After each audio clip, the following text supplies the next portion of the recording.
أعزائي طلبة وطالبات الصف الثاني الثانوي المهتمين بدراسة اللغة الفرنسية، أهلا وسهلا بكم مع فيديو جديد. وهنعرض في الفيديو ده إيميلات ومواضيع الدرس الثالث من الوحدة الثالثة. هتظهر قدامك الإيميلات والمواضيع، تابع وركز معايا. الإيميل الأول بيقول: Bonjour, je vais faire du shopping ce soir. Tu veux venir avec moi؟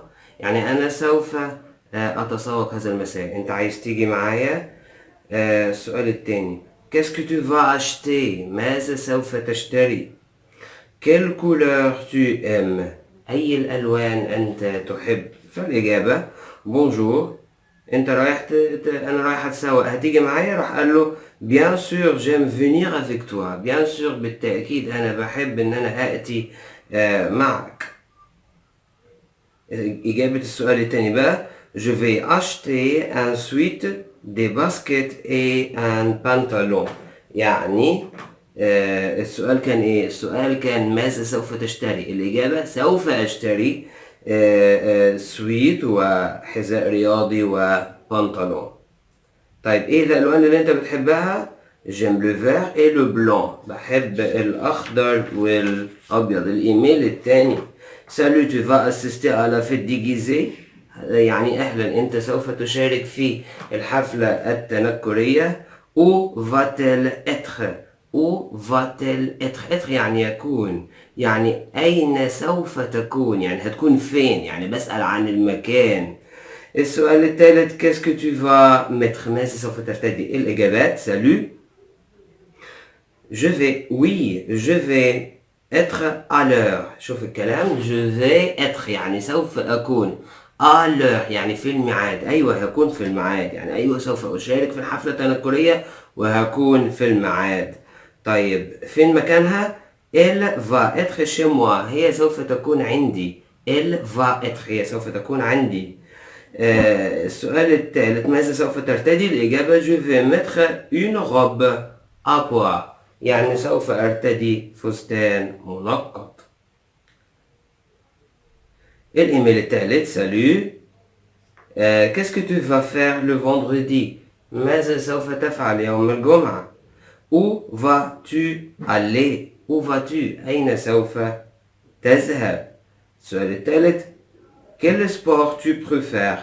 أي رياضة أنت تفضل؟ الإجابات: Salut, je vais sortir avec mes amis. سوف أخرج مع أصدقائي. Je vais aller au club. سوف أذهب إلى النادي. Je préfère le football. يعني أنا بفضل كرة القدم. المواضيع: Décris ta tenue pour chaque occasion. يعني اوصف ملبسك بالنسبة لكل مناسبة. الكلمات المساعدة: vêtements ملابس، occasion يعني مناسبة. شوف بقى بيقول ايه: Je mets un t-shirt vert et un pantalon bleu en jean pour l'anniversaire de mon copain. يعني أنا برتدي تيشيرت أخضر وبنطلون أزرق من الجينز علشان عيد ميلاد رفيقي. طب الجملة التانية: Je mets une robe de soirée. أرتدي فستان سهرة. un bracelet وغوشة أو حظاظة. une bague à or وخاتم ذهب. et des chaussures à talons وحذاء بكعب pour la fête de mariage علشان حفلة الجواز. طيب je mets un short أنا أرتدي شورت. un t-shirt وتيشيرت. des sandales وصندل. une casquette وكاسكيت. et des lunettes de soleil ونظارة شمس pour aller à la plage لكي أذهب إلى الشاطئ. الموضوع الثاني: le jeudi prochain الخميس القادم c'est la fête du mariage de ta cousine. إنها حفلة زواج ابنة عمك. Qu'est-ce que tu vas acheter pour cette occasion؟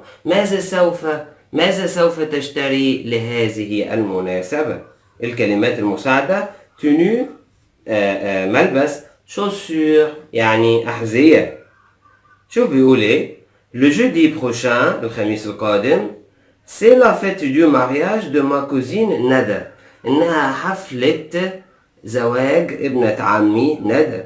Je vais aller au magasin de vêtements pour acheter une robe de soirée. يعني سوف أذهب إلى محل الملابس لشراء فستان سهرة.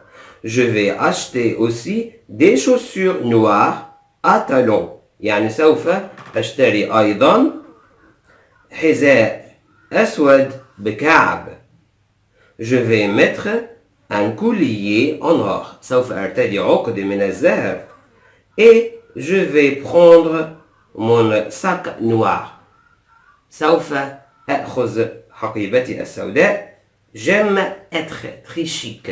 يعني أنا بحب أكون très chic. يعني شيك على الآخر يعني. وبكده نكون خلصنا إيميلات ومواضيع الدرس الثالث من الوحدة الثالثة. وتحياتي لكم.